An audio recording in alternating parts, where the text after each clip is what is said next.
अब है अनुभाव। अनुभाव क्या है? भाव मनोगत होते हैं, मन के अनुसार होते हैं, लेकिन उनकी प्रक्रिया शरीर पर भी लक्षित होती है।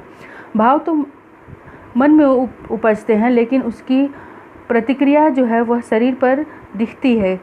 शास्त्रकारों ने रति, हास, शोक, विस्मय, क्रोध, उत्साह, भय आदि सभी स्थायी भावों के कारण शरीर में होने वाले परिवर्तनों को अनुभाव कहा है।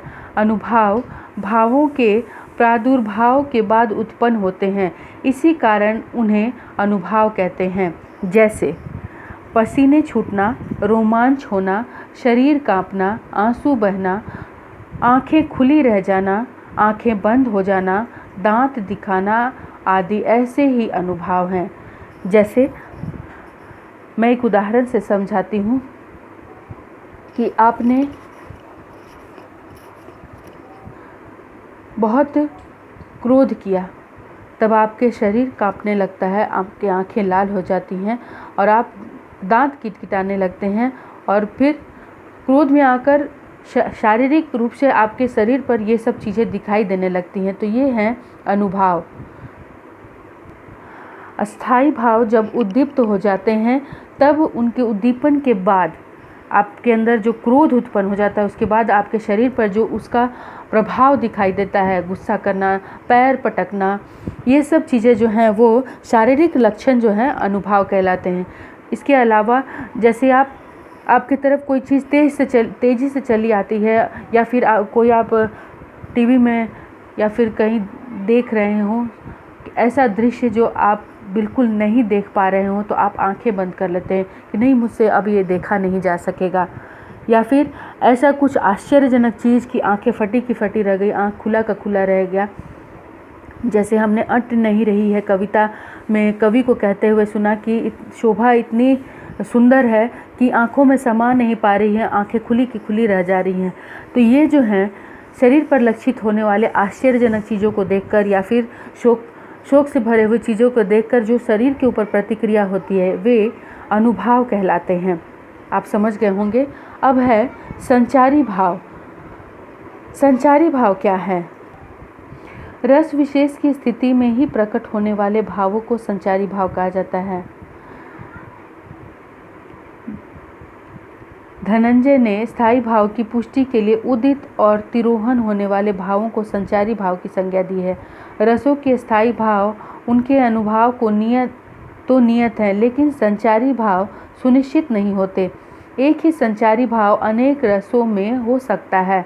संचारी भावों की संख्या 33 मानी गई है, जैसे हर्ष, विषाद, त्रास, लज्जा, ग्लानि, चिंता, शंका, असूया, अमर्ष, मोह, गर्व, उत्सुकता, उग्रता, चपलता, दीनता, जड़ता, आवेग, निर्वेद, धृति, मति, विबोध, वितर्क, श्रम, आलस्य, निद्रा, स्वप्न, स्मृति, मद, उन्माद, अवहितता, अपरस्मार, व्याधि, मरण। ये सब जो हैं वो संचारी भाव हैं। रस तो सिर्फ 10 अलग अलग जितने भी काव्य शास्त्री हुए उन्होंने अलग अलग रसों की संख्या बताई है। तो उसके अनुसार संचारी भाव जो होते हैं वो अलग अलग तरह से अलग अलग रसों में पाए जा सकते हैं। जैसे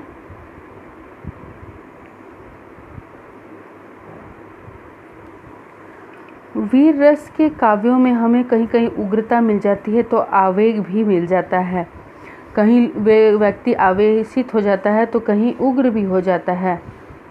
तो ये 33 हैं संचारी भाव। ये अलग अलग जितने भी रस हैं उसके अनुसार ये बदलते रहते हैं।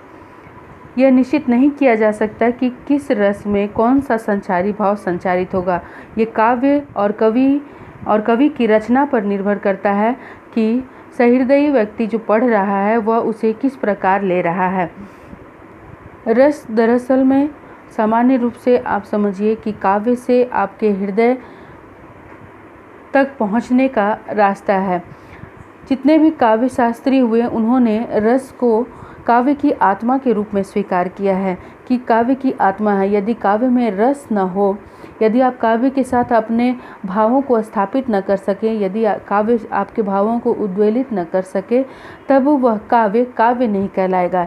इसीलिए बहुत सारी परंपराएं हैं, जैसे बहुत लोगों ने अलंकार को काव्य की आत्मा माना है, वैसे ही बहुत सारे ऐसे काव्य शास्त्री हैं जिन्होंने कहा है कि रस काव्य की आत्मा है, इसके बिना काव्य अधूरा है।